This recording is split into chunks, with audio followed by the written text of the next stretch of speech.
हाँ स्टूडेंट, देखिए अपना टॉपिक चल रहा था की ऑडिट मैटर एसए 701। मैं आपको पढ़ा रहा था स्टैंडर्ड ऑन ऑडिटिंग 701, जिसका नाम है की ऑडिट मैटर।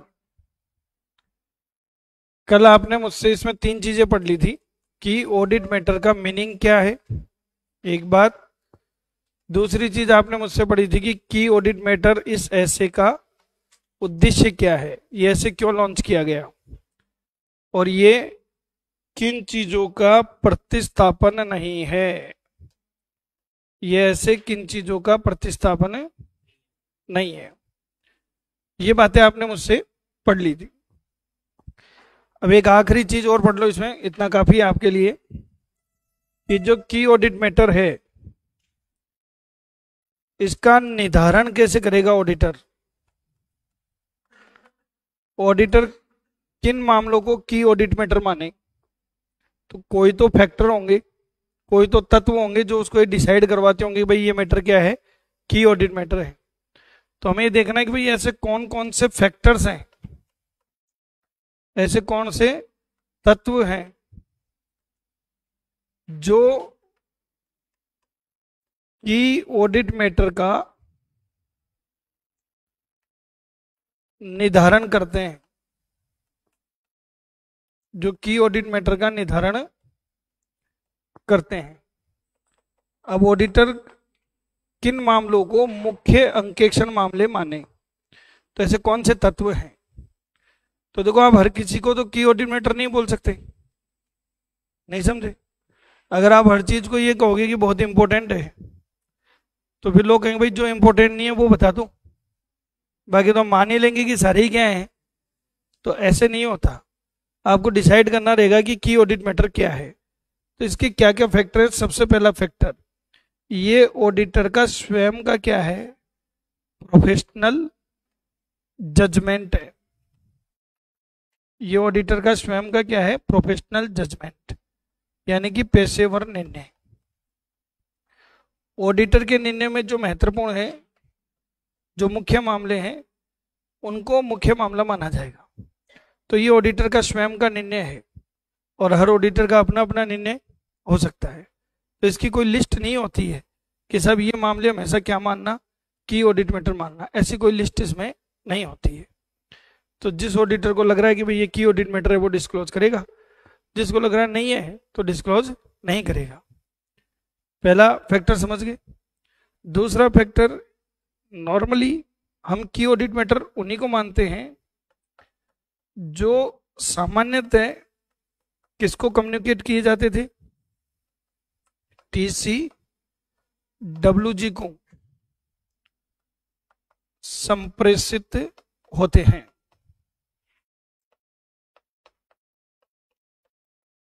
जो TCWG को क्या होते हैं, संप्रेषित होते हैं। हम उन मामलों को मुख्य मामले मानते हैं, यानी कि कोई मुद्दा ऐसा है जिसपे हमने मैनेजमेंट के साथ में डिस्कशन किया है, कोई मामला ऐसा है जिसको हम मैनेजमेंट की नज़र में लेकर आए हैं कि देखो ये बात है, तो इसका मतलब वो बहुत महत्वपूर्ण बात है।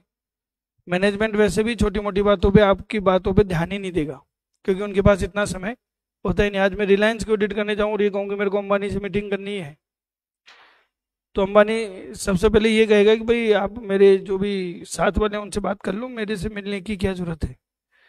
तो मैं कहूँगा नहीं सर, ये मैटर तो आपसे ही क्या होगा, डिस्कस होगा। समझ में आ रहा है। तो बताओ ये मैटर कैसा कहलाएगा, ये की ऑडिट मैटर कहलाएगा। तो ये हम इनसे छोटे मोटे मामले डिस्कस करते भी नहीं है। कौन से मामले डिस्कस करते हैं, जो बहुत ही ज्यादा क्या है, महत्वपूर्ण है।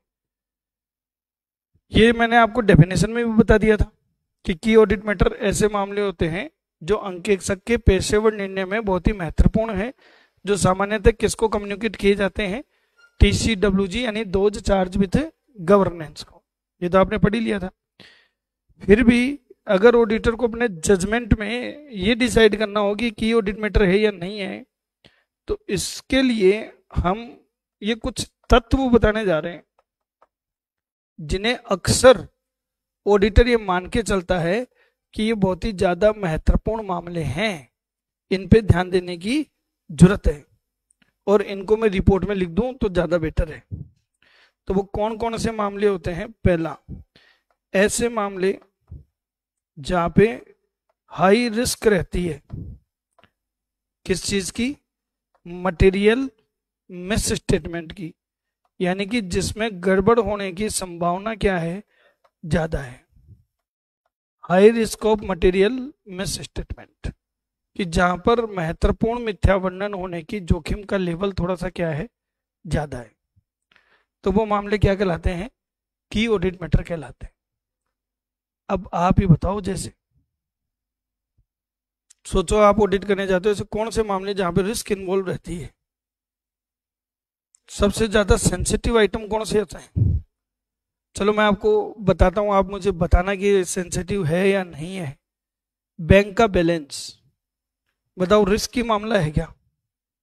नहीं है, क्योंकि कोई भी क्लाइंट के यहाँ ऑडिट करने चले जाओ, बैंक का बैलेंस मैच मिलेगा।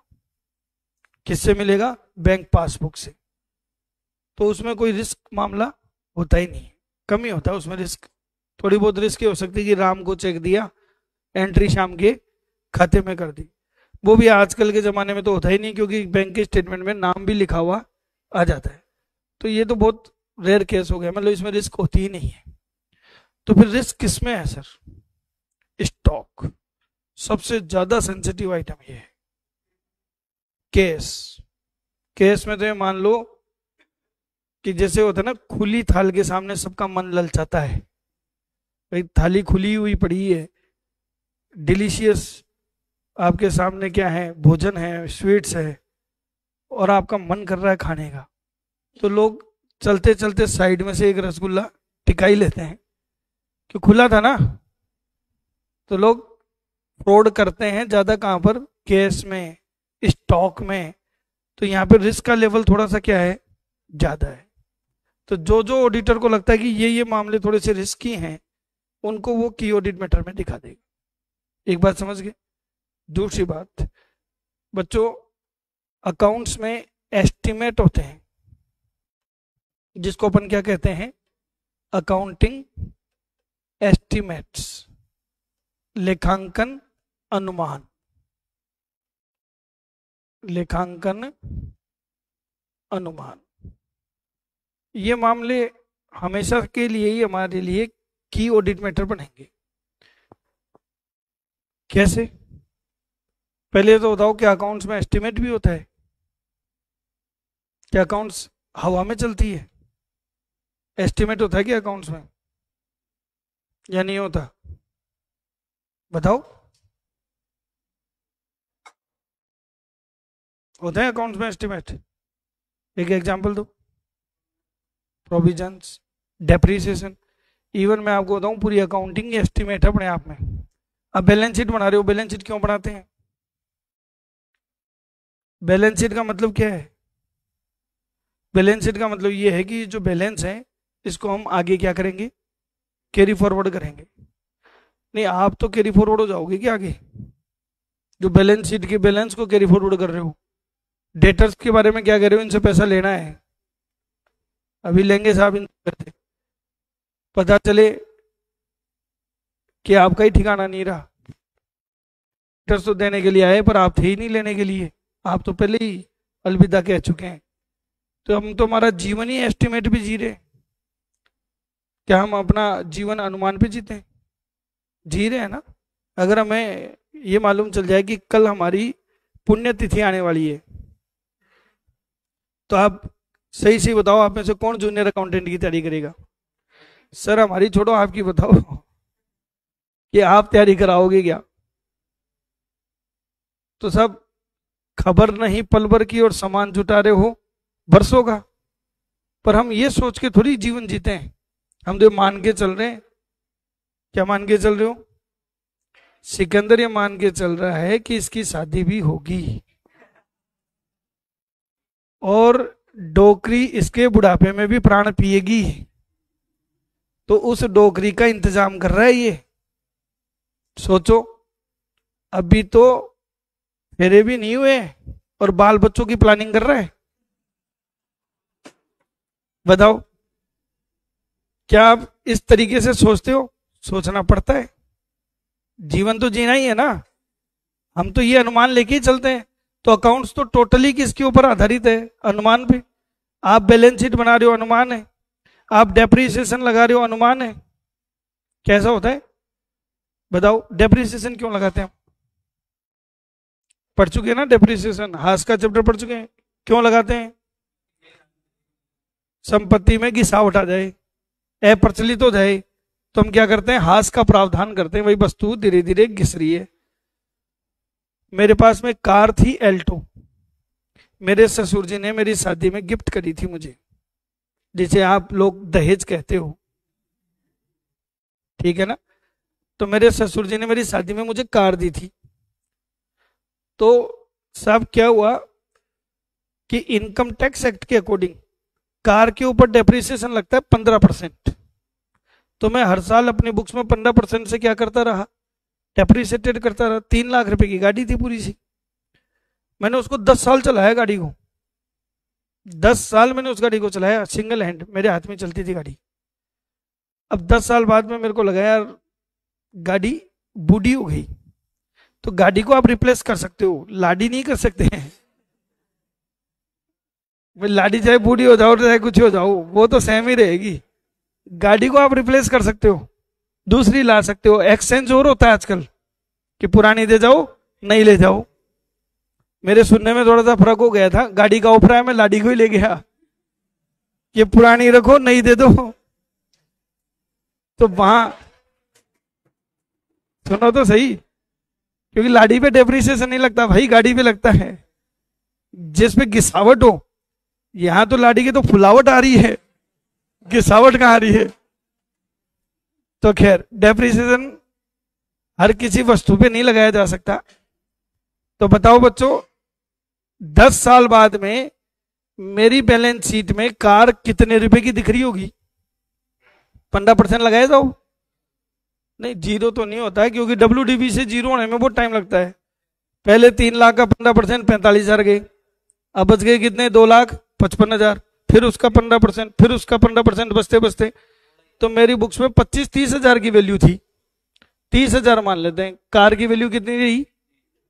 जब मैं एक्सचेंज करने गया गाड़ी, तो मुझे उसकी कीमत मिली 1.25 लाख रुपए कि पुरानी कार की कीमत 1.25 लाख, और एक्सचेंज ऑफर आ रखा था 30,000 का। तो मेरे तो 1,55,000 में बिक गई गाड़ी। नई गाड़ी भरवाया, उसमें से 1,55 कम हो गई। बात समझ रहे हो? तो इसका मतलब मैंने जो भी बुक्स में एंट्री करी वो सारी क्या हो गई? गलत। क्योंकि मेरे हिसाब से तो बुक की वैल्यू आ रही है 30,000 और बिकी कितने में? इसका मतलब मैंने जो अनुमान लगाए वो क्या थे? गलत थे। तो अनुमान होते हैं सब, सटीक कैसे होंगे? अगर सटीक होते तो वो अनुमान क्यों होते? समझो ना। ये अनुमान कौन लगाता है? अकाउंट्स में अनुमान कौन लगाता है बताओ? लेखांकन अनुमान किसके द्वारा लगाए जाते हैं? ऑप्शन ए अंकेक्षक द्वारा, ऑप्शन बी प्रबंधकों के द्वारा, ऑप्शन सी लेखाकार के द्वारा, ऑप्शन डी इनमें से कोई नहीं। बताओ आंसर क्या आएगा? प्रबंधक। कौन लगाएगा? प्रबंधक। अब प्रबंधक अनुमान लगा रहे हैं, क्या इसमें अनिश्चितताएं हो सकती हैं या नहीं हो सकती? क्या इसमें पक्षपात हो सकता है? तो साहब आप हमसे अनुमानों की ऑडिट करवा रहे हो, अनिश्चितताओं की ऑडिट करा रहे हो, तो मैं गारंटी कहां से दे दूं? इसे लेखांकन अनुमान जिनमें क्या होती है? अनिश्चितता, वो हमारे लिए क्या हो गए? की ऑडिट मैटर। हम उनको यहां पे दिखाते हैं। बोलो एक बात समझ में आ गई क्या? और एक तीसरी और आखिरी चीज, सब एक कंपनी की बैलेंस शीट और P&L बनाए गए। कंपनी के प्रॉफिट एंड लॉस अकाउंट में हमने देखा नेट लॉस आ रहा था। कंपनी नेट लॉस में रही 2 करोड़ के। इस लाभ आने खाते को देख के कोई भी व्यक्ति क्या निर्णय लेगा? कि कंपनी तो घाटे में काम कर रही है, लॉस में है। अब मैं आपको वस्तु स्थिति से अवगत कराता हूं कि कंपनी वास्तव में प्रॉफिट में थी, लेकिन लॉस हुआ। थी तो प्रॉफिट में, व्यापार प्रॉफिट में किया उन्होंने, पर लॉस हुआ। लॉस क्यों हुआ? क्योंकि उनके यहां पर आग लग गई थी। फैक्ट्री में क्या लग गई? और आग लग गई तो 4 करोड़ का स्टॉक जल के खाक हो गया। और इंश्योरेंस उसका था नहीं, तो 4 करोड़ का फटका लग गया एक बार में ही। ऐसा हो सकता है क्या? बताओ, ऐसा हो सकता है नहीं हो सकता? बिल्कुल हो सकता है। अब अगर ये बात मैं रिपोर्ट में अलग से शो कर दूं कि सब ये इवेंट हुई है जिसका इफेक्ट है, अगर ये घटना नहीं होती तो कंपनी किस में होती? प्रॉफिट में। तो बताओ ये महत्वपूर्ण मामला हुआ कि नहीं हुआ? तो कोई भी सिग्निफिकेंट इवेंट, कोई भी सिग्निफिकेंट इवेंट यानी कि महत्वपूर्ण घटना, महत्वपूर्ण घटना जो वित्तीय विवरण को प्रभावित करे, जो वित्तीय विवरण को प्रभावित करे, कोई भी महत्वपूर्ण घटना जो वित्तीय विवरण को प्रभावित करे, क्या कहलाएगी बताओ? की ऑडिट मैटर। समझ में आ रहा है? और घटना तो कुछ भी हो सकती है, और व्यापार है, व्यापार में तो कोई भी घटना घटित हो सकती है। बताओ ऐसा समझ में आ रहा है नहीं आ रहा? अभी देखो मैं विद्यासागर में पढ़ाता हूँ, हम लोग लाल कोठी में पढ़ाते थे पहले, लाल कोठी में हमारा इंस्टीट्यूट था, और जिस बिल्डिंग में हम पढ़ाते थे वो हमारे जो विद्यासागर के ओनर हैं उन्होंने खरीद ही ली थी। तो उन्होंने 5 करोड़ की बिल्डिंग खरीदी थी। वो ये जो बिल्डिंग देख रहे हो ना, इससे भी बड़ी बिल्डिंग थी, 5 करोड़ की बिल्डिंग खरीदी साहब। और ये बात है 2007 की। लोन वोन लिए, हम आराम से पढ़ा रहे थे, किराया नहीं लगता था, काम चल रहा था। एक इंस्टीट्यूट में क्या हुआ, बच्चों को बेसमेंट में पढ़ा रहे थे, इंस्टीट्यूट का नाम तो मैं भूल गया, शायद तेजस नाम था, क्या था, एक कोई इंस्टीट्यूट था। आग लग गई थी, बच्चों को बेसमेंट में पढ़ा रहे और बेसमेंट में लग गई आग, और ऊपर जाने का रास्ता था केवल एक। मतलब ये मान लो बच्चों के साथ बड़ी दुर्घटना होते होते बची। और ये खबर जो है आग से भी ज्यादा तेज गति से फैल गई, सरकार के कानों में खबर पहुंची। सरकार ने कहा ये खेल क्या हो रहा है, ये लोग कॉमर्शियल एक्टिविटी कर रहे हैं, वो भी रेजिडेंशियल एरिया में, क्योंकि लाल कोठी जो है वो वाणिज्यिक क्षेत्र नहीं है, वो तो आवासीय है, वहां पे लोगों के मकान बने हुए हैं, उन मकान में बेसमेंट में क्लासेस चल रही हैं। तो उन्होंने क्या किया, एक डंडा लिया और जो भी इंस्टीट्यूट वाले थे उन सबको खदेड़ा। तो भागने वालों में हम भी आगे आगे थे। तो लाल कोठी से भागते भागते हम जाके पहुंचे दुर्गापुरा। अभी जो मैं पढ़ा रहा हूँ जहाँ पे विद्यासागर इंस्टीट्यूट, वो दुर्गापुरा में है। देखो वो बिल्डिंग जो 5 करोड़ की है वो तो खाली पड़ी है आज, किराया भी आता नहीं है, तो आवासीय में क्या किराया आएगा? और यहाँ किराया भर रहे हैं, यहाँ पे हम किराया भर रहे हैं जबकि खुद की बिल्डिंग है। बताओ ऐसा होता नहीं होता? तो व्यापार है, व्यापार में तो कब क्या घटना घट जाए मालूम थोड़ी चलता है। तो वो सब किस में बताई जाएंगी? की ऑडिट मैटर में। ये बात समझ में आ गई क्या? सबके क्लियर है? और अब एक आखिरी बात बताने जा रहा हूं जो आपको नोट करके समझनी है। अगर हाई लेवल पे जाके पेपर बनाया तो ये पूछ सकते हैं, नहीं तो चांस कम है इसके पूछे जाने के। आप केवल मुझे ये बात बताओ, आपने मुझसे संशोधित राय में एक राय पढ़ी थी, डीओपी पढ़ी थी, disclaimer of opinion, disclaimer of opinion, Hindi में क्या कहते हैं इसको? राय की मनाही, राय की मनाही। ये बात समझ में आ रही है? बताओ हम डीओपी में क्या कहते हैं, ऑडिटर डीओपी में किन शब्दों को यूज करता है? ये बच्ची बताएगी। बताओ बेटा, डिस्क्लेमर ऑफ ओपिनियन में ऑडिटर क्या शब्द यूज करता है? कि मैं राय व्यक्त करने में क्या हूं? असमर्थ हूं।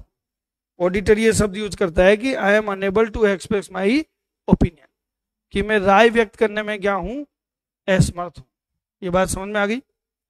एक बात बताओ, आप ओपिनियन पैराग्राफ में तो क्या लिख रहे हो कि मैं राय व्यक्त करने में क्या हूं? असमर्थ हूं। एक तरफ तो लिख रहे हो आप ये कि मैं राय व्यक्त करने में क्या हूं?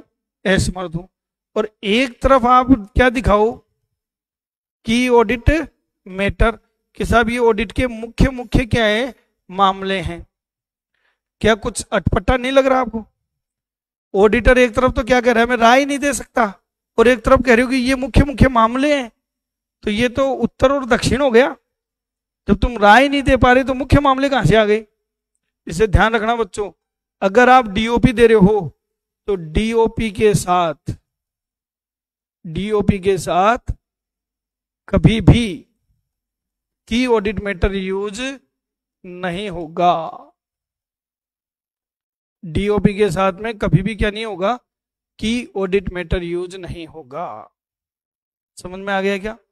क्योंकि या तो आप यही कहो कि मैं राय नहीं दे सकता, या फिर ये कहो कि मुख्य मामले ये है। जब आप मुख्य मामले बता रहे हो तो आप ऐसे कैसे बोल सकते हो कि मैं राय नहीं दे सकता? बोलो, यहां तक की बातें समझ में आ गई क्या? क्लियर है? तो ये आज आपका एक और ऐसे कंप्लीट हो गया। कौन सा? SS 701 की ऑडिट मैटर। देखो बच्चों, पढ़ के भी सुना देता हूं। की ऑडिट मैटर 1 अप्रैल 2017 से आया। परिभाषा मैंने इसकी बताई है कि ऐसे मामले जो नॉर्मली हम किसको कम्युनिकेट करते हैं? शासन के बाहर साधक को, यानी कि TCWG को। और जो ऑडिटर के जजमेंट में क्या है, बहुत ही इंपॉर्टेंट है, उन्हें हम की ऑडिट मैटर कहते हैं। शासन के बाहर साधक यानी कि TCWG लोग कौन होते हैं? जो संस्था में नीतिगत निर्णय लेते हैं। जो संस्था में क्या करते हैं? नीतिगत निर्णय लेते हैं। समझ लो, जैसे कल की बात बताता हूं। मैं मनीष को बोल रहा था, यार मेरे 3 चैप्टर हो गए, 4था चैप्टर में शुरू करवा रहा हूं, अभी पहले चैप्टर के मॉक टेस्ट ही नहीं लिए, तुम लोग कब तक कराओगे मालूम नहीं। तो बोले तू तेरे टेस्ट ले ले, तो तेरे हिसाब से लेता रहे, टेस्ट हमारे होते रहेंगे। अगर ये ठीक है, तो ये मैंने उससे डिस्कस क्यों किया? ये तो मैं खुद भी कर सकता था ना। लेकिन देखो क्या है, संस्था में अगर कोई नीति बनानी है तो एक ही आदमी को बनानी चाहिए। आप लोग जब मैनेजमेंट पढ़ते हो तो मैनेजमेंट के जो सिद्धांत होते हैं, प्रबंध के सिद्धांत, मैं बताऊं सबसे बड़ा नाम किसका पढ़ा हुआ है आपका? प्रबंध के सिद्धांत में 2 लोगों का नाम बहुत फेमस है, एक हेनरी फ्योल और एक FW टेलर। तो हेनरी फ्योल ने प्रशासनिक प्रबंध के सिद्धांत बताए थे, और उसने ये कहा था कि साहब निर्देश की एकता और आदेश की एकता, ये 2 सिद्धांत बताए थे कि एक अधिकारी से ही आदेश मिलने चाहिए। किसको? एक कर्मचारी को। अगर एक कर्मचारी को 5 अधिकारी से आदेश मिल रहे हैं तो वो फ्रस्ट्रेट हो जाएगा, वो कहेगा यार मेरे को माननी किसकी है वो बता दो। तो वो कहते हैं प्रबंध तभी हो सकता है जब एक अधिकारी से ही आदेश आए। एक बात। और निर्देश की एकता क्या कहते हैं? कि साहब एक संस्था की एक योजना होनी चाहिए जो सबके ऊपर क्या हो? लागू हो। तो उसी को ध्यान में रखते हुए जो नीतिगत निर्णय लेते हैं, जो संस्था की पॉलिसी मेकर है, उन लोगों को क्या कहते हैं अपन? TCWG। नोट करके ये बात जो मैंने बताई है वो ध्यान से सुनना कि आज की डेट में की ऑडिट मैटर सभी ऑडिट पे लागू नहीं है। आप में से अगर कोई CA बैकग्राउंड का स्टूडेंट है, उसने कभी आर्टिकलशिप करी हो और वो अपने CA के ऑफिस में रिपोर्टें देखे ऑडिट की, तो हो सकता है आपको की ऑडिट मैटर देखने को ही नहीं मिले। रिपोर्ट में 13 पॉइंट हो सकता है ये पॉइंट ही देखने को नहीं मिले, क्योंकि ये 1 अप्रैल 2017 से आया है। और आया तब भी इन्होंने स्टार्टिंग में क्या कह दिया कि फिलहाल ये पॉइंट किसके लिए मैंडेटरी है? केवल सूचीबद्ध कंपनी की ऑडिट पे ही लागू है। यानी कि अगर कोई सर्जन इंस्टीट्यूट प्राइवेट लिमिटेड की ऑडिट कर रहा है और वो अपनी रिपोर्ट में की ऑडिट मैटर नहीं दिखाए तो कोई बात नहीं, नहीं दिखाए तो कोई बात नहीं, दिखाना चाहे तो मना नहीं है। स्वैच्छिक तौर पे तो आप कुछ भी कर सकते हो, पर अनिवार्यता की बात करें तो केवल किसके ऊपर लागू है? लिस्टेड कंपनी पे।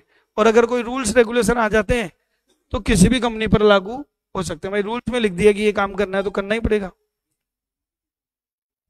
नहीं नहीं नहीं नहीं, की ऑडिट मैटर तो मैंडेटरी है। ये तो ऑडिट रिपोर्ट का फॉर्मेट है, वो तो ईओम और ओम है। ईओम और ओम तो ऑडिटर का जजमेंट है कि आप यूजर्स का अटेंशन ड्रॉ करना चाहते हो या नहीं करना चाहते। बताओ, ऑडिट रिपोर्ट में मैंने 14 पॉइंट बताए कि 13 बताए? तो 13 तो मैंडेटरी है, 13 पॉइंट तो आने ही आने हैं। पर फिलहाल की ऑडिट मैटर केवल किसके लिए मैंडेटरी है? तो सूचीबद्ध कंपनी के अलावा बाकी के लिए कितने पॉइंट हो गए? 12। 12 में भी गोइंग कंसर्न आए तो आए, नहीं आए तो नहीं आए, तो 11 पॉइंट ही काम के हो गए। बोले समझ में आ रहा है? अब क्लियर है सबके? तो ये आज आपका एक और टॉपिक कंप्लीट करा दिया मैंने, की ऑडिट मैटर। अब मैं आपको रिवाइज करवाता हूं जो आप मेरे से ऑलरेडी पढ़ चुके हैं। कंपनी एक्ट के प्रावधान ऑडिट रिपोर्ट से रिगार्डिंग, कंपनी एक्ट के प्रोविजंस। तो ये आपको पूरा रिवाइज करना है क्योंकि आप ऑलरेडी मेरे से कंपनी एक्ट पढ़ चुके हैं। सबसे पहली धारा मैं आपके सामने लिख रहा हूं और आप बताएंगे मुझे इसमें क्या था। धारा 143 की उपधारा 1 याद है किसी को? बताओ बच्चों। अंकेक्षण पूछताछ कौन करेगा? ऑडिटर। कितने मामले बताए थे? 6। पूछताछ करने पर दो बातें होंगी। क्या दो बातें होंगी? या तो आप संतुष्ट होंगे या असंतुष्ट होंगे। संतुष्ट हो तो साइलेंट रहो, असंतुष्ट हो तो रिपोर्ट में लिखो। तो ये बात आपको याद है अच्छे से। ये धारा 143 की उपधारा 1 में आपने पढ़ा था मेरे से अंकेक्षण पूछताछ। दूसरी धारा, धारा 143 की उपधारा 3, बताओ इसमें क्या पढ़ा था आपने? धारा 143 की उपधारा 3 में क्या पढ़ा था? ऑडिट रिपोर्ट में शामिल किए जाने वाले तत्व। ऑडिट रिपोर्ट में शामिल किए जाने वाले तत्व कितने पॉइंट बताए थे? ऑडिट रिपोर्ट में कितने पॉइंट आएंगे? 10। ऑडिट रिपोर्ट में शामिल किए जाने वाले तत्व एज पर कंपनी एक्ट, ये सब ये 10 पॉइंट है जो प्रत्येक कंपनी की ऑडिट में आएंगे ही आएंगे। समझ में आ रहा है? अच्छा ये बताओ, ये पॉइंट दिखाऊं कहां? ऑडिट रिपोर्ट का फॉर्मेट तो ऐसे 700 में है और धारा 143 की धारा 3 में कुछ तत्व बताए गए वो भी लिख रहे हैं। चलो रिपोर्ट का फॉर्मेट याद दिलाता हूं आपको, मुझे बताना कहां दिखाऊं इसको। सबसे पहला आता है टाइटल, शीर्षक, वहां आएगा ये? नहीं सर, शीर्षक में तो खाली क्या लिखते हैं? Independent auditors report.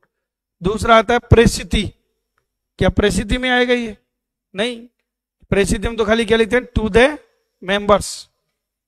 तीसरा आता है ओपिनियन, बताओ ये ओपिनियन में आएंगे क्या? क्या ये ओपिनियन पैराग्राफ में आएगा? नहीं, ओपिनियन में तो ऑडिटर के 2 शब्द आने, ट्रू एंड फेयर। फिर आता है बेसिस ऑफ ओपिनियन, राय का आधार, नहीं उसमें भी नहीं आते। वो तो आप जो राय दे रहे हो उसका आधार बताना है, ये आधार थोड़ी है, तो रिपोर्ट में शामिल किए जाने वाले तत्व है, उसमें भी नहीं आ रहा। चौथे पॉइंट में भी नहीं आ रहा। 5वां पॉइंट बताया था मैंने आपको, कौन सा? गोइंग कंसर्न, उसका इससे कोई मतलब ही नहीं है। 6ठा पॉइंट बताया था कौन सा? की ऑडिट मैटर, क्या इसमें आएंगे? नहीं, की ऑडिट मैटर में भी नहीं आएंगे। फिर नेक्स्ट पॉइंट बताया था आपको auditor responsibility, sorry management responsibility, प्रबंधकों का क्या दायित्व है, क्या उसमें आएंगे? नहीं। फिर नेक्स्ट बताया था ऑडिटर रेस्पॉन्सिबिलिटी, अंकेक्षक का दायित्व, क्या इसमें आएंगे? नहीं। कितने पॉइंट हो गए? 8। 9वां पॉइंट कौन सा था?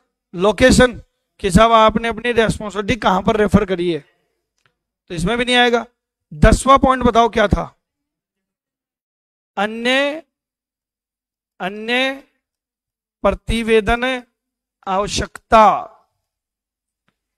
अन्य प्रतिवेदन आवश्यकता, जो इधर उधर किसी एक्ट में लिखी हुई बातें हैं वो यहां डिस्क्लोज होंगी।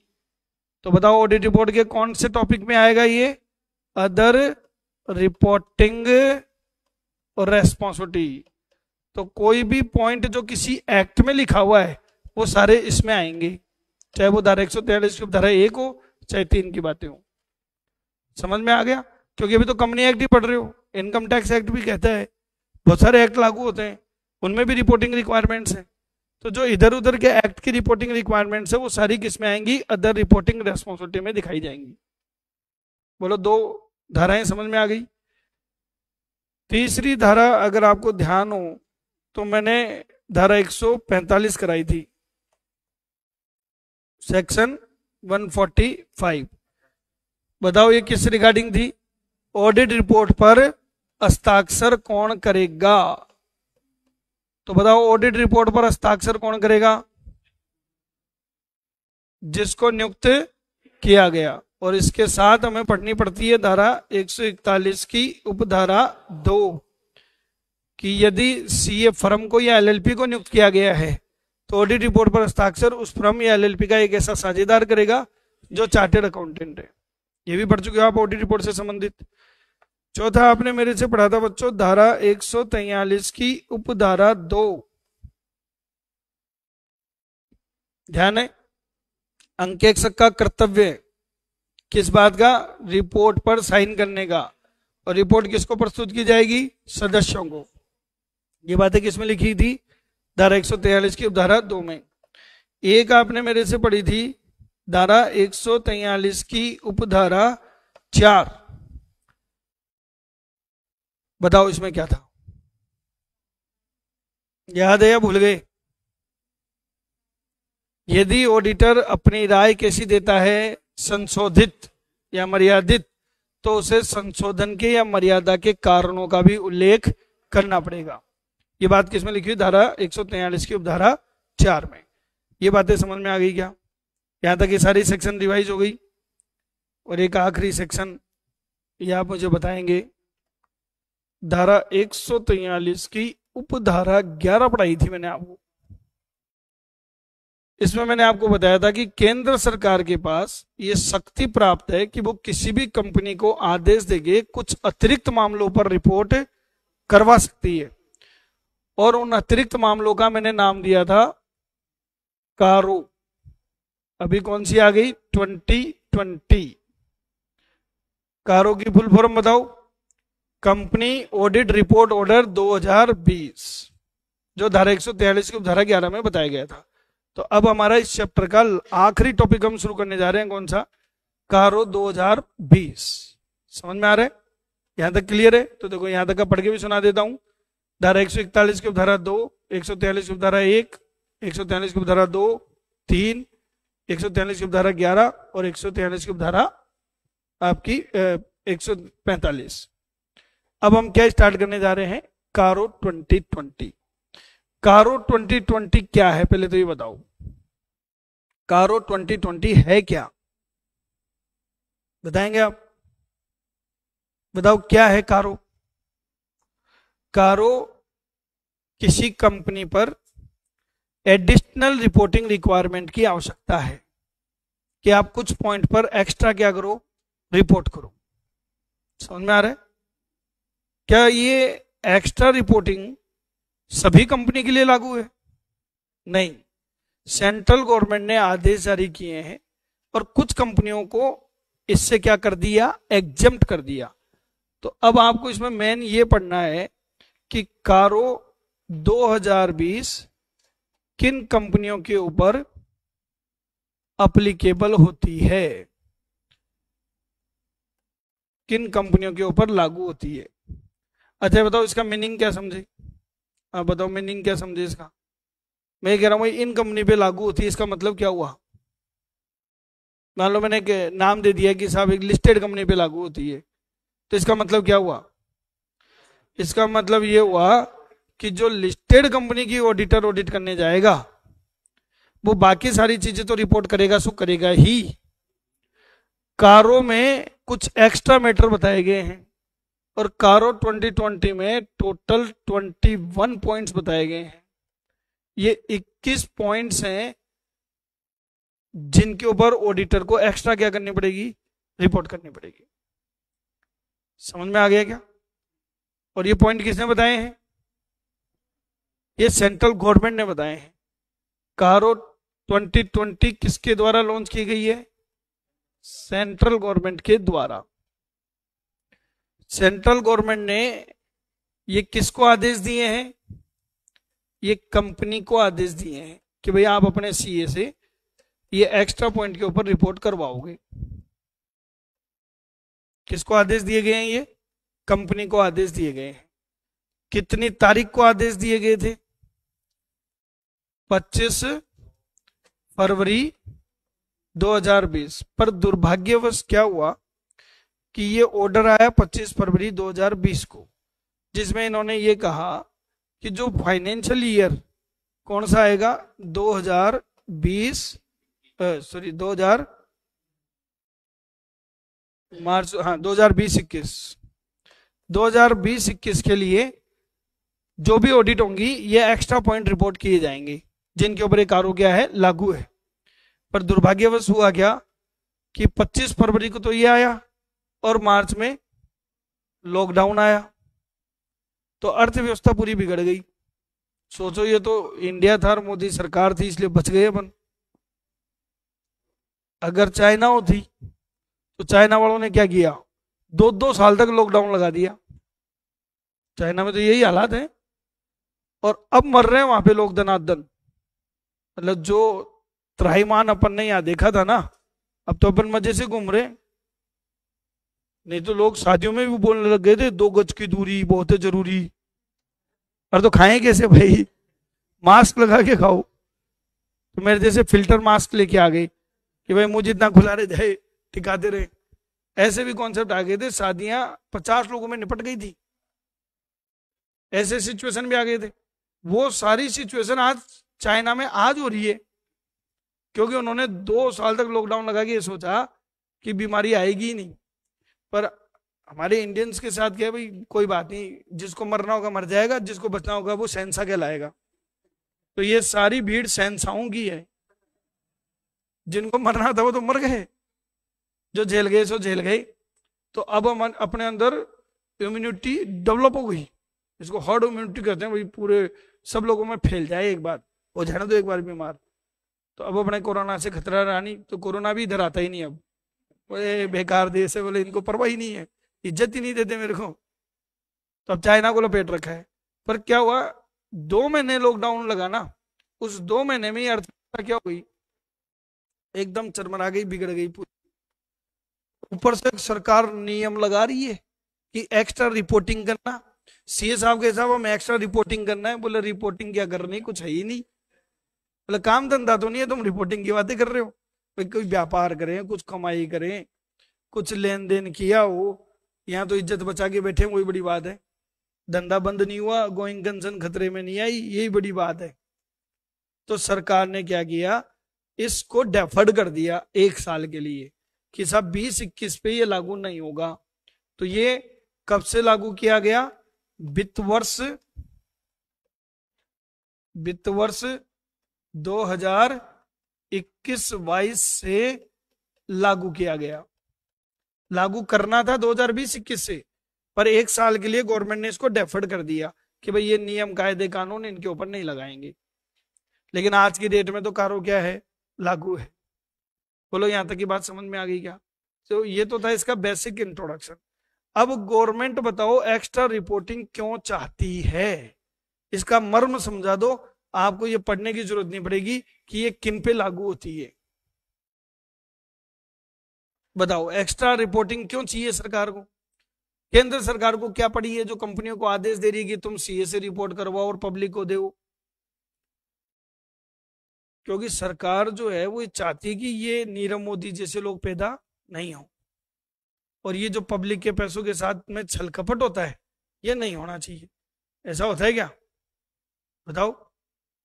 अब आप सोचो, आप जूनियर अकाउंटेंट बन जाओ, कमाई करो, हर महीने आपने 20-25 हजार रुपये बचाए, रिटायरमेंट होते होते आपके पास में 1-1.5 करोड़ रुपया इकट्ठा हो गया। पूरी जिंदगी की जमा पूंजी कहाँ इकट्ठा हो गया, बैंक में। और मेरे जैसा एक हैकर आए और एक मैसेज से आपका सारा अकाउंट साफ कर जाए। ये लो, पूरी जिंदगी को तो 1 सेकंड में साफ किया जा सकता है। हो सकता है, नहीं हो सकता? हो रहा है ना। तो ये लोग जो बड़े बड़े स्कीम लेके आते हैं कि हमें पैसा दो, धन दुगना, और फिर मालूम चले कि जो धन था वो भी साफ, दुगना तो छोड़ो। तो इस पे लगाम कसने के लिए सरकार ने एक्स्ट्रा रिपोर्टिंग रिक्वायरमेंट डाली। लेकिन बताओ सरकार का इंटेंशन किसके ऊपर है? क्या सर्जन इंस्टीट्यूट के ऊपर कारो लागू करवाना चाहेंगे ये? अरे भाई हम पब्लिक से पैसा लेते हैं, बताओ आपसे पैसे लेते हैं हम कोई? जो ले रहे हैं वो तो ऑपरेशनल है ना। आपने कौन सी पूंजी लगाई है हमारी कंपनी में? आपने कौन से हमारे शेयर खरीदे जो हम आपको लूट लेंगे? हम लूटेंगे कब, जब जनता से पैसे ले। और जनता से पैसे कौन लेगा? Listed company. इसलिए सरकार ने कारो 2020 सभी कंपनी पर लागू नहीं करी है। जो बड़ी बड़ी कंपनियां हैं जो जनता से इन्वॉल्वमेंट रखती है उनके ऊपर ही लागू करी है। तो देखो कारो 2020 कहां लागू होता है, एक्ट की लैंग्वेज देखो क्या है। ये कहते हैं कि सब कारो 2020 प्रत्येक कंपनी, और ब्रैकेट में एक बात और लिख दी, विदेशी कंपनी सहित, क्योंकि फॉरेन कंपनी नहीं होती है, बॉडी कॉरपोरेट होती है। ये अपन पहले भी पढ़ चुके हैं। तो कारो 2020 प्रत्येक कंपनी पर क्या है, लागू है, प्रत्येक कंपनी पर लागू है। सर फिर क्या पढ़ना, सब पे ही लागू है तो फिर क्या पढ़ना, तो इन्होंने क्या कहा, सिवाय, एक्सेप्ट, निम्न को छोड़कर। सर ऐसे नौटंकी क्यों करते हैं, ऐसे लिख देंगे निम्न पे लागू नहीं है, ऐसा क्यों करते हैं। देखो जब भी एक्ट को लपेटना होता है ना, तो एक साथ सबको नहीं लपेटते, क्योंकि हम अंग्रेजों से एक बात तो सीखे थे कि डिवाइड एंड रूल, कि वोट डालो और राज करो। जब सर्विस टैक्स आया था इंडिया में, मुझे आज भी अच्छे से याद है, 1994 की बात है, पहली बार इंडिया में सर्विस टैक्स एक्ट लॉन्च किया गया। उस time finance minister Manmohan Singh ji हुआ करते थे, जो अपने प्राइम मिनिस्टर थे। उनके नेतृत्व में देश में सर्विस टैक्स लॉन्च किया गया कि सर्विस के ऊपर भी टैक्स लगेगा। माल के ऊपर तो लगता ही था, सेल टैक्स लगता ही था, सर्विस के ऊपर भी लगेगा। अब उन्होंने केवल 3 सर्विस को इंक्लूड करा था, केवल 3 सर्विस पे ही लगेगा, बाकी सब एग्जाम्प्ट। तो उनमें हम एग्जाम्प्ट थे, तो हमें तकलीफ हुई ही नहीं। मैंने कहा पड़ोसी के घर में आग लग रही है, हमारे तो क्या दिक्कत है, हमारे तो घर में लगी नहीं ना। फिर सरकार ने क्या किया, धीरे धीरे 3 से 5 पे आए, 5 से 8 पे आए, 8 से 15 पे आए, और फिर एक दिन क्या आया कि सब सर्विस पे लागू है सिवाय इनको छोड़कर, तो सबको कवर कर लिया। तो ये इस टाइप की जो चीजें होती है ना, इसको अपन क्या कहते हैं, इंक्लूसिव डेफिनेशन, कि सबको क्या कर रहे हैं, ये कवर कर रहे हैं, सिर्फ अपवादों को छोड़ दो। तो ये अपवाद है। किन किन को माफ कर दिया, इन्होंने जो मुक्ति दी है, 2 तरीके से मुक्ति दी। एक तो unconditional exemption, unconditional exemption, unconditional exemption का मतलब समझ गए, बिना शर्त के मुक्ति। क्या आपको कोई शर्त नहीं देखनी, अगर आप इस कैटेगरी की कंपनी हो तो आप एग्जम्प्ट हो, बिना शर्त के ही। तो पहले मैं बिना शर्त के बताऊंगा आपको कौन सी आती हैं। और एक क्या दी गई, कंडीशनल एग्जम्पशन, कंडीशनल एग्जम्पशन, कि कुछ शर्तें पूरी करोगे तो आपको मुक्ति है, अगर वो शर्तें पूरी नहीं करोगे तो आपके ऊपर ये लागू है, और शर्तों को पूरी करोगे तो मुक्ति है। तो पहले तो अनकंडीशनल एग्जम्पशन की बात करते हैं। अनकंडीशनल एग्जम्पशन में कौन कौन आता है, ऐसी कौन सी कंपनियां जिनके ऊपर कोई शर्त लागू नहीं है फिर भी कारो क्या है, एग्जम्प्ट है। तो ऐसी कौन कौन सी कंपनी है, सबसे पहले कौन सी कंपनी का नाम ले लें, ओपीसी, 1 पर्सन कंपनी। सरकार कहती है इसको तो रहने दो, ये तो लाला जी की दुकान है। अभी तो छोटी सी कंपनी होती है, एक अकेले आदमी की कंपनी है, पब्लिक से क्या पैसा लेगा, ले ही नहीं सकता, ये प्राइवेट कंपनी एक तरह की। तो इसको माफ कर दिया, यानी कि कारो किसके ऊपर लागू नहीं है, ओपीसी पर लागू नहीं है, कोई शर्त नहीं देखनी। दूसरा बताओ किसको माफ करूं, स्मॉल कंपनी को माफ कर देते हैं, लघु कंपनी, या मेरे से पहले भी बहुत बार पढ़ चुके। इन दोनों को क्या कर दिया गया है, माफ कर दिया गया है, कि यार ये छोटी मोटी कंपनियां हैं, क्या एक्स्ट्रा रिपोर्टिंग कराएंगे, छोड़ो, इग्नोर। तीसरा इन्होंने, अब देखते हैं आपकी मेमोरी कितनी तेज है, बीओ में पढ़ा था आपने मेरे से, सेक्शन 8 वाली कंपनी। बताओ सेक्शन 8 वाली कंपनी कौन सी है, नॉन प्रॉफिट मेकिंग ऑर्गेनाइजेशन, यानी कि जिसका उद्देश्य लाभ कमाना नहीं है। तो सरकार कहती है कि साहब ये तो वैसे ही भले पुण्य का काम कर रहे हैं, दान दक्षिणा कर रहे हैं, पुण्यार्थ कार्य कर रहे हैं, उसके ऊपर एक्स्ट्रा रिपोर्टिंग की कोई जरूरत नहीं है। चौथा इन्होंने जो बताया वो बताया बैंकिंग कंपनी, बैंकिंग कंपनी। यहां थोड़ा सा आपका दिमाग घूमेगा कि सर बैंकिंग कंपनी तो छोटी मोटी नहीं है, पब्लिक का तो बहुत पैसा है उनके पास। एक एग्जांपल दो बैंकिंग कंपनी का, आपने सुना है कभी बैंकिंग कंपनी, बताओ। देखो कितना झूठ बोल रहे हैं, बोले मैंने सुना ही नहीं और रोज देखा है। आईसीआईसी बैंक का नाम सुना है, आईसीआईसी बैंक का, एक्सिस बैंक का, एचडीएफसी का, ये सब क्या है, इन सब के नाम के आगे लिखा हुआ लिमिटेड, आईसीआईसी बैंक लिमिटेड, तो है तो कंपनी ना, पर काम क्या कर रही है, बैंक का। तो ये क्या कंपनी कहलाएंगी, बैंकिंग कंपनी। जैसे आईसीआईसी, एक्सिस, एचडीएफसी, ये सब क्या है, ये बैंकिंग कंपनी है। तो सर इनमें तो लागू होना चाहिए था, तो इन पे लागू क्यों नहीं है, कोई लॉजिक बताएगा मुझे इसका? क्योंकि इनके ऊपर एक सरदार बैठा हुआ है जो इनको मॉनिटर करता रहता है, और वो सरदार का नाम है आरबीआई, और वो इतनी रिपोर्टिंग करवाता है इनसे कि कारों तो तुच्छ महसूस होती है। कारों में तो 21 पॉइंट ही है, और आरबीआई की रिपोर्टिंग इतनी गजब की होती है, बैंक वालों को आरबीआई को इतनी रिपोर्ट करने पड़ते हैं। मालूम है आपको? नहीं मालूम? आप बताओ, आपके पापा क्या करते हैं? रेलवे में, ठीक है, लोको पायलट है, वही लोको पायलट ही बोलते हैं ना उसको, लोको पायलट है। और पैसा कितना है आपके पास? सर रेलवे में तो रिश्वत भी नहीं आती है, पैसा नहीं है, कोई पुश्तैनी जमीन, कोई जमीन जायदाद, कृषि भूमि, एक काम करो, पुश्तैनी जमीन जायदाद है ना उसको भेज दो, क्योंकि पुश्तों ने कहा था कि हमारी पीढ़ियों के काम आएगी, पीढ़ी आप ही हो, ले काम है, और कौन सी पीढ़ी का इंतजार कर रहे हो? आपके लिए तो करके गए थे, और काम में ले लेना चाहिए, नहीं तो राजा महाराजाओं के दुर्ग आज है ना टूरिस्ट प्लेस बन गए, वो भी पूछते नहीं थे किसी के, आज टूरिस्ट प्लेस बन गए। तो इससे बढ़िया कि आपका खेत टूरिस्ट प्लेस बने, बेच खाओ। तो साहब आपने उसको बेच दिया, 1 करोड़ रुपए नगद आए, और आपने उठा के बैंक में जमा करा दिए।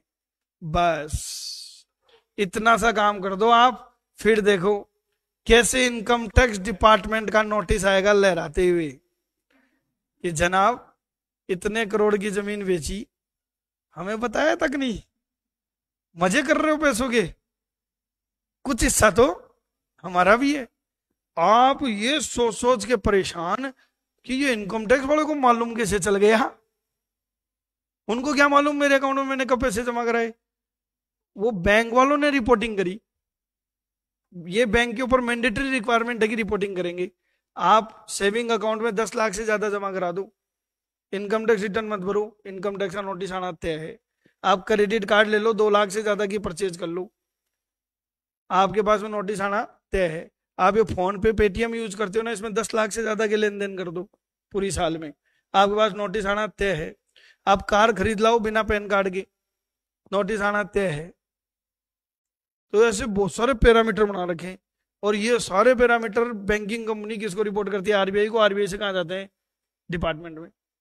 तो ये इनके पास तो इतनी रिपोर्टिंग है, इतनी रिपोर्टिंग है कि कारों तो तुच्छ महसूस होती है, इसलिए एग्जम्प्ट, इनके ऊपर कोई रेगुलेशन अप्लीकेबल नहीं है। नेक्स्ट आता है साहब कौन सी कंपनियां? इंश्योरेंस कंपनियां। अब बताओ क्या इंश्योरेंस कंपनियां छोटी मोटी होती हैं? आज गली गली में इंश्योरेंस की दुकानें कहाँ खुल रखी है? नहीं खुल रखी ना, क्योंकि इंश्योरेंस कंपनी हर कोई बना ही नहीं सकता। इंश्योरेंस का बिजनेस करने के लिए पहली बात तो इंडियन कंपनी होनी चाहिए, और उसकी मिनिमम कैपिटल होनी चाहिए, और लाइसेंस लेना पड़ता है। इसके ऊपर भी एक सरदार बैठा हुआ है, बताओ कौन सा? से भी थोड़ी लगता है इंश्योरेंस में, इंश्योरेंस में लगता है IRDA, insurance regulatory development authority. मैंने देखा है मार्केट में एक मिथ्या है, लोग एलआईसी की पॉलिसियां खरीदते हैं, खरीदते हो नहीं खरीदते? अगर मैं कहूं कि भाई मैक्स लाइफ की ले लो तो नहीं लेते, कहें यार एलआईसी बढ़िया है। कैसे बढ़िया है जी?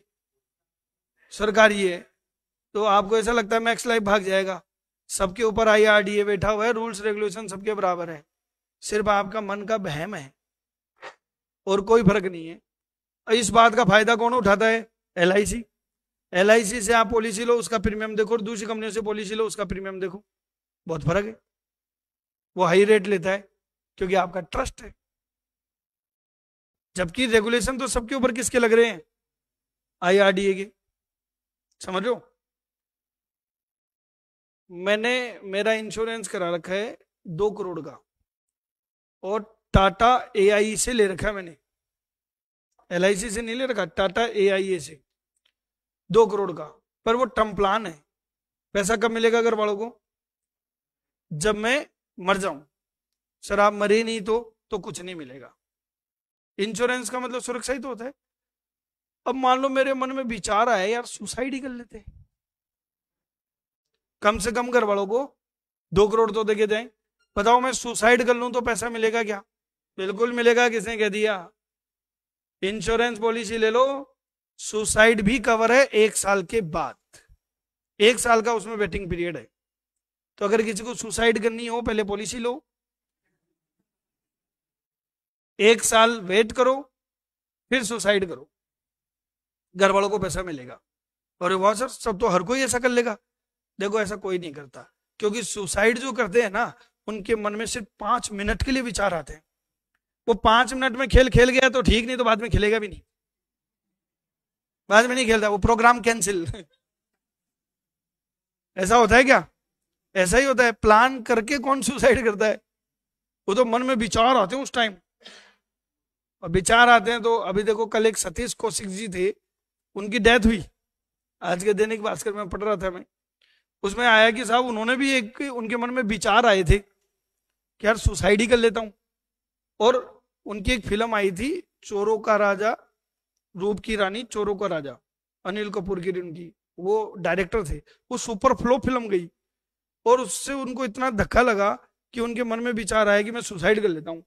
अब उन्होंने उस फिल्म के लिए एक पार्टी रखी थी, तो नीचे लोग खाना खाने आए हुए थे, वो ऊपर कमरे में था। उसके मन में विचार आया, फिर उसके मन में विचार आया कि यार सुसाइड ही कर रहे तो खा पी के जाए, पार्टी भी अपन नहीं दी है। तो वो नीचे खाना खाने आया ना, खाना इतना टेस्टी लगा उसको कि सुसाइड का विचार ही कैंसिल कर दिया। यार मर जाऊंगा तो और कैसे खाऊंगा। ये अखबार में आई, आज पढ़ के देखना आप। तो अब अगर उसको कितने रुपए दे तो नहीं करेगा, तो सुसाइड भी कवर है। चाहे कोई भी कंपनी की पॉलिसी ले लो आप। और इनके ऊपर रेगुलेशन कौन देता है? IRDA। तो कहने का मतलब ये है कि ये तो ऐसे लोग हैं जिनके ऊपर ऑलरेडी कौन है? रेगुलेटर बैठा हुआ है। इसके ऊपर RBI बैठा हुआ है, इसके ऊपर कौन बैठा हुआ है? IRDA। तो इनको एक्स्ट्रा रिपोर्टिंग की जरूरत ही नहीं है। तो ये लोग तो किस में आ गए बताओ? अनकंडीशनल में। तो अब आपके एग्जाम में क्वेश्चन पूछा जा सकता है कि निम्नलिखित में से किस पर कारो लागू नहीं होती? तो इन 5 में से किसी पर भी लागू नहीं होगी। अब समझने लायक बात जो है वो ये है, conditional exemption. Conditional exemption, conditional exemption का मतलब समझ गए?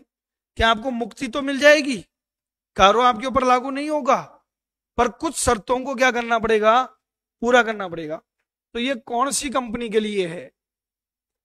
एवरी प्राइवेट लिमिटेड कंपनी, प्रत्येक निजी कंपनी। जैसे सर्जन इंस्टीट्यूट प्राइवेट लिमिटेड, हमारे ऊपर कारो लागू हो भी सकती है और नहीं भी।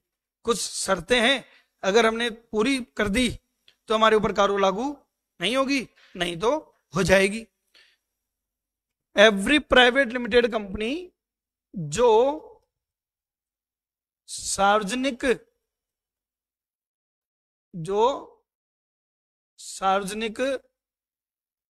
कंपनी की सहायक या नियंत्रक ना हो,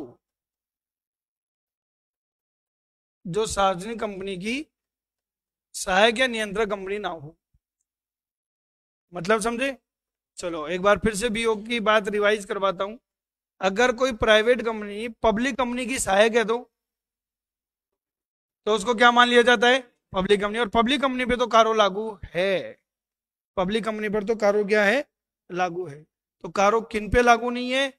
प्रत्येक निजी कंपनी पर लागू नहीं होगी। लेकिन निजी कंपनी कैसी नहीं होनी चाहिए? सार्वजनिक कंपनी की, ना तो सहायक हो और ना ही नियंत्रक हो। बोलो ये बातें समझ में आ रही है? तो ये कब लागू नहीं होगी? प्रत्येक निजी कंपनी पर लागू कब नहीं होगी? जब निम्न सभी, ध्यान से सुनना क्या कह रहा हूं, सभी शर्तों को पूरा करे। निम्न सभी शर्तों को क्या करे? पूरा करे। इसका मतलब यह है कि मैं आपको 3 शर्तें बताने जा रहा हूं। और मान लो हमारी कंपनी सर्जन इंस्टीट्यूट ने 2 शर्तें पूरी कर दी, तीसरी नहीं कर पाए तो लागू है। मुक्ति अगर लेना चाहते हो तो तीनों शर्तें पूरी करनी पड़ेगी निजी कंपनी को, तो कारो लागू नहीं होगी। बोलो यहां तक की बात समझ में आ रही है? तो कौन सी 3 शर्तें हैं ये आपके सामने है।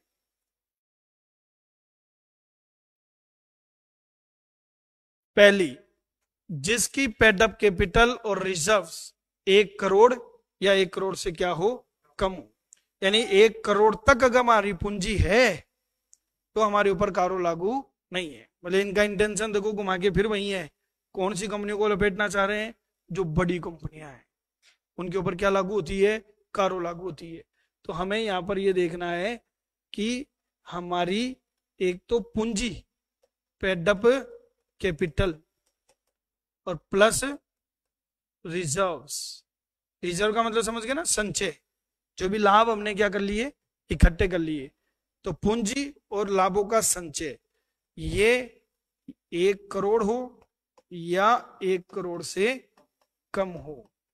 1 करोड़ तक है तो कोई दिक्कत नहीं है। अगर 1 करोड़ 1 रुपया भी हो गया तो कारो क्या हो जाएगी, लागू हो जाएगी। बोलो यहां तक समझ में आ गया क्या? पहली कंडीशन समझ में आ गई। तो अब बताओ सर्जन इंस्टीट्यूट प्राइवेट लिमिटेड पे कारो लागू है या नहीं है? तो साहब 1 करोड़ तो हमने देखे ही नहीं, पूंजी है ही नहीं। सॉरी, इतना पढ़ाते हो और पढ़ाते हो 1 करोड़ ही नहीं देखे क्या?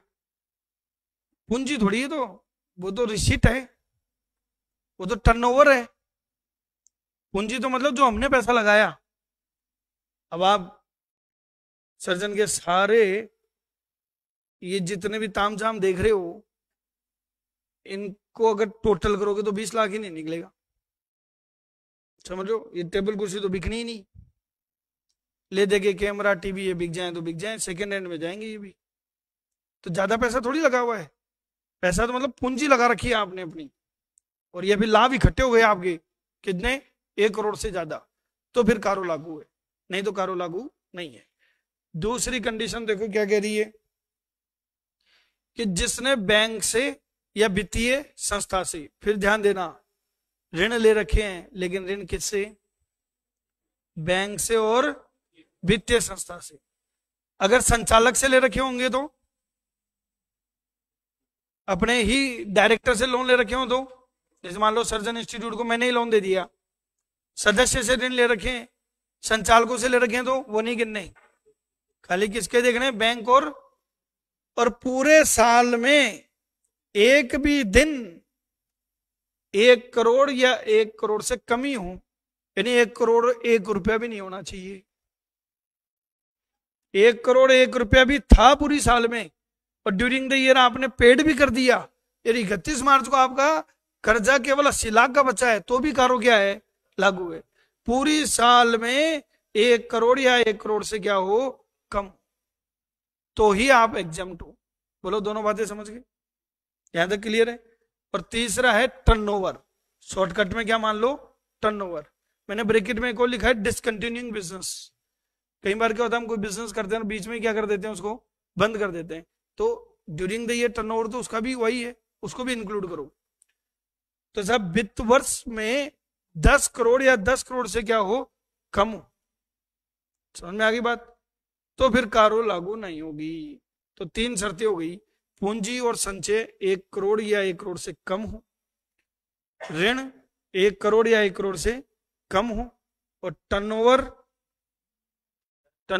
10 करोड़ या 10 करोड़ से कम हो, तो कारो लागू नहीं होगी, अदरवाइज कारो लागू हो जाएगी।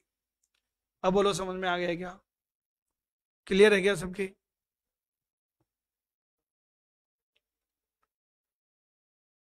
नेक्स्ट टू इम्पॉसिबल है, ऐसा हो ही नहीं सकता कि निजी कंपनी किसको होल्ड कर ले, पब्लिक कंपनी को, बहुत मुश्किल है, पर एक्ट में लिखा हुआ है इसलिए मैंने लिखा है।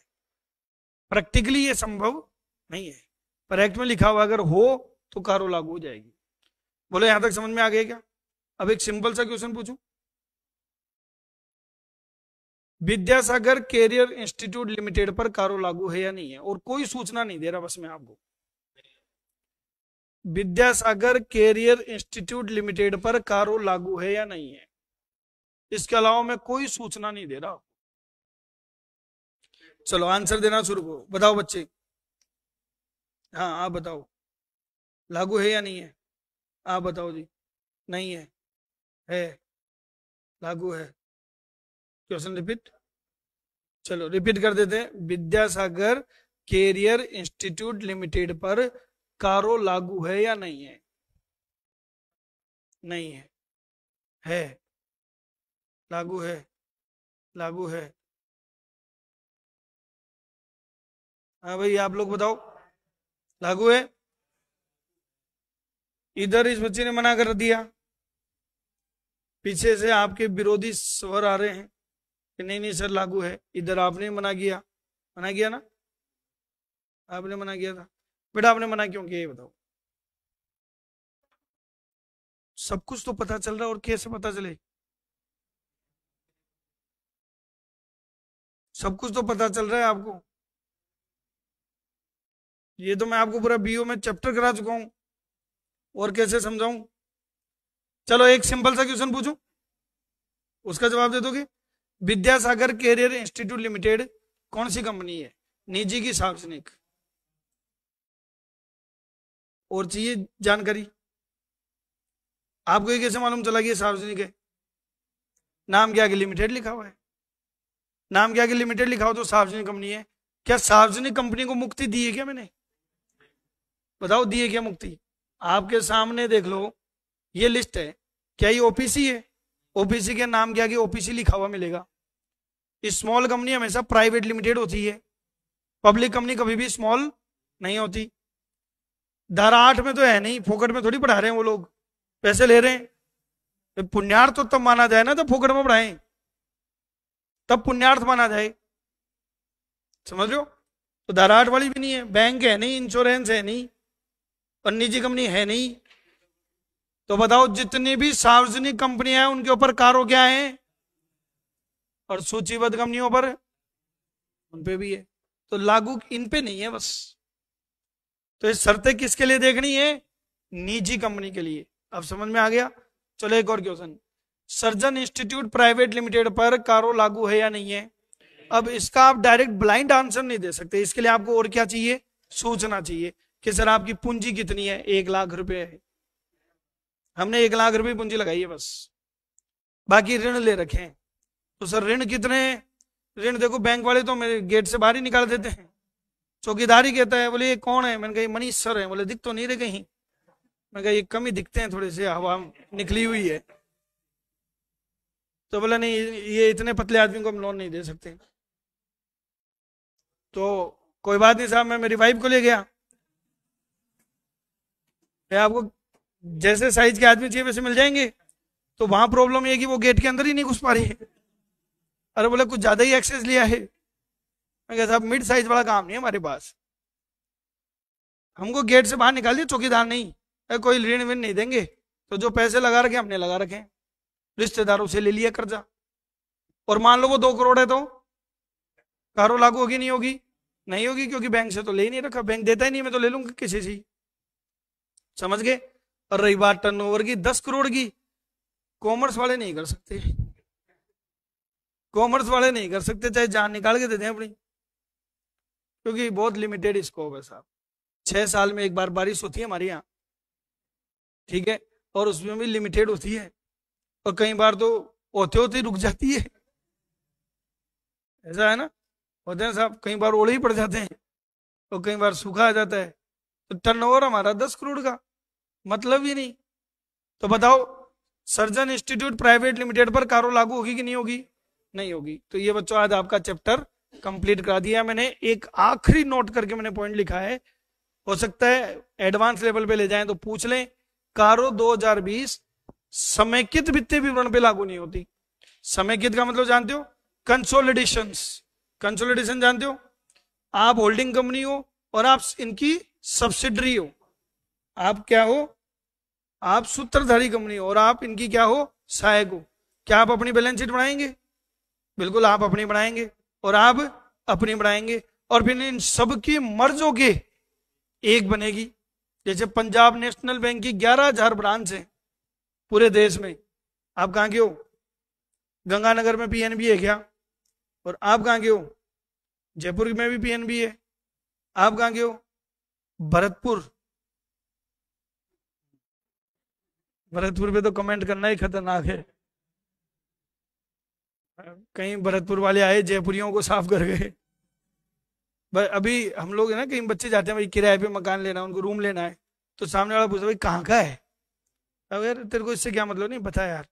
अगर आपने कह दिया भरतपुर, सॉरी रूम खाली नहीं है, क्योंकि वो कहेगा साहब मेरे को किराएदार थोड़ी बनना है भाई। आप आए हो किराएदार बन के, थोड़े दिन में क्या बन जाओगे? मालिक। मैं किराएदार हो जाऊंगा। तो ऐसे भी होते हैं साहब। तो भरतपुर में भी पीएनबी बैंक है क्या, बताओ? तो सोचो देश के हर कोने में पीएनबी बैंक है, और उनकी सबकी अपनी अपनी बैलेंस शीट बनती है, और उन सबकी मर्ज होके एक क्या बनेगी, उसको क्या कहते हैं? कंसोलिडेशन। और उस मर्ज होके जो बनेगी उसकी भी ऑडिट होगी। उसको कंसोलिडेशन फाइनेंशियल स्टेटमेंट की ऑडिट बोलते हैं, समेकित वित्तीय विवरण का अंकेक्षण। और उसके ऊपर कारो लागू नहीं होगी। तो कारो किस पे लागू नहीं है? समेकित वित्तीय विवरण के अंकेक्षण पर लागू नहीं है। समझ में आ गया क्या? तो ये आज आपका एक चैप्टर पूरा कंप्लीट हो गया। कौन सा? Audit report. अब फटाफट फटाफट कुछ क्वेश्चंस की प्रैक्टिस करते हैं। कल आपका मॉक टेस्ट है बच्चों। कौन सा? ऑडिट का, company audit second mock test है। क्लियर है सबके? तैयारी कर लेना। कल मैंने सिलेबस बता ही दिया था, जिन बच्चों को नहीं ध्यान में दोबारा बता देता हूं।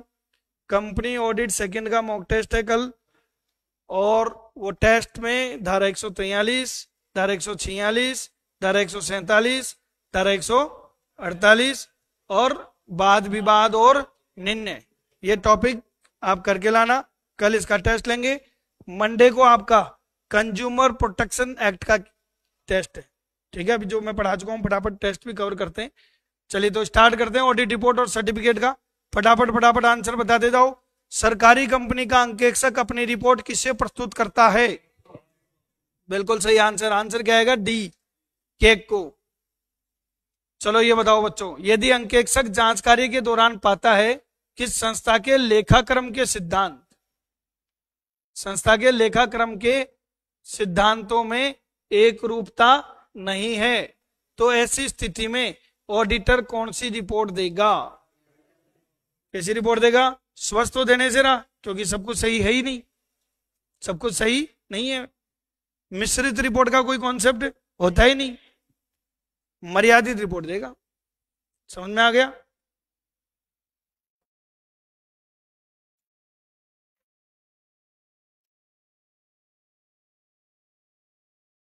नहीं, खाली इसमें प्रॉब्लम क्या है? डीओपी कब देते हैं पहले ये बताओ?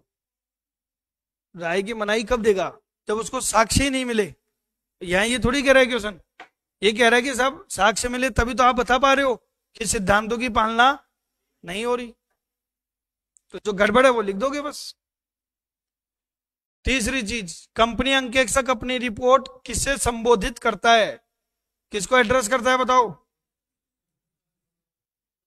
सदस्यों को, संचालक मंडल को तो सुपुर्द करता है, डिलीवर करता है। प्रस्तुत करना, संबोधित करना, जब भी आ जाए आंसर क्या आएगा? सदस्यों को, क्योंकि नियुक्त कौन करता है उसको? सदस्य। क्वेश्चन नंबर 4, यदि कंपनी अंकेक्षक की राय में कंपनी के अंतिम खाते सत्य एवं उचित छवि प्रस्तुत नहीं कर रहे हैं, तो बताओ वो कौन सी रिपोर्ट देगा? सोच लो अभी। और अगर सत्य एवं उचित छवि प्रस्तुत नहीं कर रहे हैं तो कौन सी रिपोर्ट देगा? 4 ऑप्शन है आपके सामने, आप बताओ बेटा। विपरीत या मर्यादित? बताओ। पीछे से आवाज कुछ मर्यादित की आ रही है। आप मर्यादित बोल रहे हो, क्यों बोल रहे हो? मर्यादित की लैंग्वेज बोलो, क्या लिखते हैं ऑडिटर? शब्दों का प्रयोग बोलो। मर्यादित में शब्दों का प्रयोग बोलो। ट्रू एंड फेयर, सत्यम उचित, किंतु डेक डेक्स को छोड़कर। और क्वेश्चन में क्या लिखा हुआ है? सत्यम उचित तो है ही नहीं। तो सत्यम उचित नहीं, ये शब्द कहां लिखते हैं? विपरीत रिपोर्ट में। कहां लिखते हैं अपन? विपरीत रिपोर्ट में। अगर ये क्वेश्चन ऐसा होता कि अंकेक्षक की राय में कंपनी के वित्तीय विवरण सत्यम उचित छवि प्रस्तुत कर रहे हैं, किंतु कुछ मदों पर उसको स्पष्टीकरण नहीं मिला या कुछ मदों पर वो संतुष्ट नहीं है। आप 2011 का पेपर उठा के देखना, जूनियर अकाउंटेंट का, उसमें आया था कि अंकेक्षक कुछ मदों को छोड़कर बाकी सब पर क्या है, संतुष्ट है। तो बताओ कैसी राय देगा? तो कैसी राय देगा? मर्यादित। कुछ मदों को छोड़कर संतुष्ट है तो मर्यादित दे दे, और कुछ को छोड़कर बाकी सबसे असंतुष्ट है तो विपरीत, और कुछ कहने की पोजीशन में नहीं है तो राय की मनाई। सिंपल सी तो बात है। हाँ मतलब ये रिपोर्ट जो है ना, रिपोर्ट लिख दिया इन्होंने पर ये राय ही है, ठीक है। रिपोर्ट तो दो ही होती है, या तो क्लीन या मॉडिफाइड। मॉडिफाइड तो ऑप्शन में है ही नहीं, संशोधित बोलते हैं उसको, मर्यादित नहीं बोलते। यहां तक समझ गए? चलिए और बताओ। नेक्स्ट क्वेश्चन नंबर 5, यदि कंपनी अंकेक्षक कुछ मदों को छोड़कर संतुष्ट है, ये लो हिंट मिल गया, कुछ को छोड़कर संतुष्ट है कि सब खातों द्वारा दर्शाई गई स्थिति क्या है, सही यानी कि ट्रू एंड फेयर है, तो बताओ कैसी रिपोर्ट देगा? मर्यादित। समझ में आ गया? नेक्स्ट, अंकेक्षक द्वारा दिए जाने वाला प्रमाण पत्र क्या होता है? आपके सामने है, बताओ। राय की अभिव्यक्ति या राय का प्रकटीकरण? बताओ। राय की अभिव्यक्ति मतलब तथ्यों की अभिव्यक्ति या राय का प्रकटीकरण? तो देखो राय तो किसमें दी जाती है? रिपोर्ट में। और यहां राय नहीं देते, प्रमाण पत्र में तथ्य बताते हैं, फैक्ट्स बताते हैं। तो प्रमाण पत्र में क्या दिया जाएगा? तथ्यों की अभिव्यक्ति, जो तथ्य हैं वो बताने हैं, राय नहीं मांग रहे आपसे। समझ में आ रहा है? राय कहां दी जाती है? रिपोर्ट में। ये बताओ, यदि अंकेक्षक को उसके द्वारा चाही गई पुस्तकें और स्पष्टीकरण नहीं मिल पाए, जो उसको डॉक्यूमेंट्स चाहिए वो नहीं मिल पा रहे, कैसी रिपोर्ट देगा? राय का अप्रकटीकरण। सब बिना साक्ष्यों की मैं क्या राय दूं? मैं ये राय दूंगा कि मैं कोई राय नहीं दे सकता। ये क्वेश्चन बताओ, ऑडिटर की रिपोर्ट में शामिल किया जाता है राय का प्रकटीकरण। रिपोर्ट में राय और सर्टिफिकेट में फैक्ट्स। ये बताओ, ऑडिट रिपोर्ट पर हस्ताक्षर कौन करेगा? ये क्वेश्चन आ सकता है। ऑडिट रिपोर्ट पर हस्ताक्षर कौन करेगा? ऑडिटर स्वयं करेगा, उसका स्टाफ या उसके प्रबंधक नहीं कर सकते। ऑडिटर को साइन खुद को करना पड़ता है। ऑडिट रिपोर्ट के तत्व में शामिल है, बताओ इनमें से कौन सा शामिल है? सर आपने शीर्षक बताया था, ओपिनियन बताया था, डेट बताया था, प्लेस बताया था, पर स्कोप तो बताया नहीं। बच्चों स्कोप किसमें शामिल था? ओपिनियन में, जिसमें हमने बताया था कि हमने इन इन चीजों की ऑडिट करी है। तो स्कोप भी इसी का ही पार्ट है। किसका? ओपिनियन का। तो इसका राइट आंसर क्या होगा? उपरोक्त सभी। क्वेश्चन नंबर 11, जब एक अंकेक्षक अपनी जानकारी में कोई आरक्षण आपत्ति नहीं रखता है, मतलब उसको किसी तरह का कोई ऑब्जेक्शन नहीं है, तो कैसी राय देगा? तो वो स्वच्छ राय देगा, क्लीन ओपिनियन देगा। समझ में आ रहा है? नेक्स्ट, अंकेक्षण के प्रकार और किसको रिपोर्ट प्रस्तुत की जाती है, ये लिस्ट दे रखी है, मिलान करो। बताओ बच्चों, मिलान करो। कॉस्ट ऑडिटर किसको रिपोर्ट देगा? संचालक मंडल को। सरकारी अंकेक्षक को। वैधानिक अंकेक्षक, बताओ वैधानिक अंकेक्षक किसको देगा? अंशधारियों को, मेंबर्स को। और आंतरिक अंकेक्षक इंटरनल ऑडिटर मैनेजमेंट को, यानी कि कंपनी को देगा। तो ये इसका आंसर हो गया कि ए का 4 और बी का 2, तो ये राइट आंसर हो गया आपका। ए का 4, बी का 2, सी का 1, डी का 3। क्लियर है? इसके बाद क्वेश्चन नंबर 13, ऑडिट रिपोर्ट के कितने प्रकार हैं? ऑडिट रिपोर्ट कितने प्रकार की? कौन कौन सी? स्वच्छ और संशोधित। अगर ऑडिटर ऑडिट करने के बाद असंतुष्ट होता है, संतुष्टि नहीं आई उसको, असंतुष्ट है, तो कौन सी रिपोर्ट देगा? मर्यादित रिपोर्ट देगा। ठीक है, ये मैंने जानबूझ के यहाँ पे मर्यादित लिख दिया है। आरपीएससी इसको संशोधित भी बोल सकता है और मर्यादित भी बोल सकता है। इसके बाद में नेक्स्ट, अंकेक्षक यदि अंकेक्षण करने के बाद संतुष्ट है तो कैसी राय देगा? स्वच्छ report, clean opinion. Audit report कैसी कैसी हो सकती हैं? बताओ बच्चों, इसमें कौन सा आंसर आएगा, ए की बी? देख लो एक बार ढंग से। ऑडिट रिपोर्ट कितने प्रकार की होती है?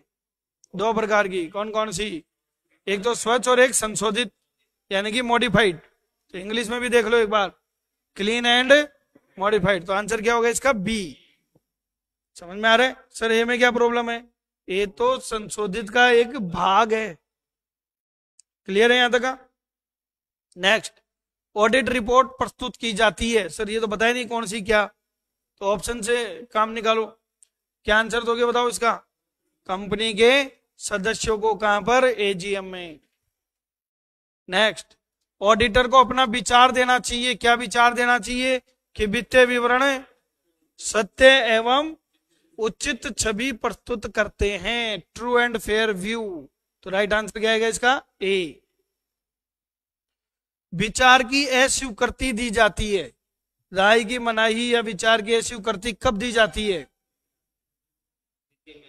बताओ बच्चों, 4 ऑप्शन आपके सामने।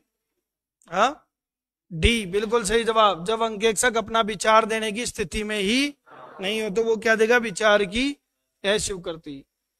क्वेश्चन नंबर 20, यदि अंकेक्षक खाता पुस्तकों की अंकेक्षण के समय सत्यम उचित विचार से सहमत नहीं हो, उसको ऐसा लगता है कि यहाँ पे ट्रू एंड फेयर नहीं है, तो बताओ वो कैसी राय देगा? उसको ऐसा लग रहा है कि सत्यम उचित नहीं है, बताओ क्या करेगा? कैसी राय देगा? विपरीत। क्योंकि क्या कह रहा है साहब साहब कि सत्यम उचित नहीं है, तो विपरीत। यदि न तो अमर्यादित विचार न ही मर्यादित विचार, मतलब ना तो ये कह रहे हो ट्रू एंड फेयर, ना ये कह रहे हो गड़बड़, तो फिर कैसी राय दें?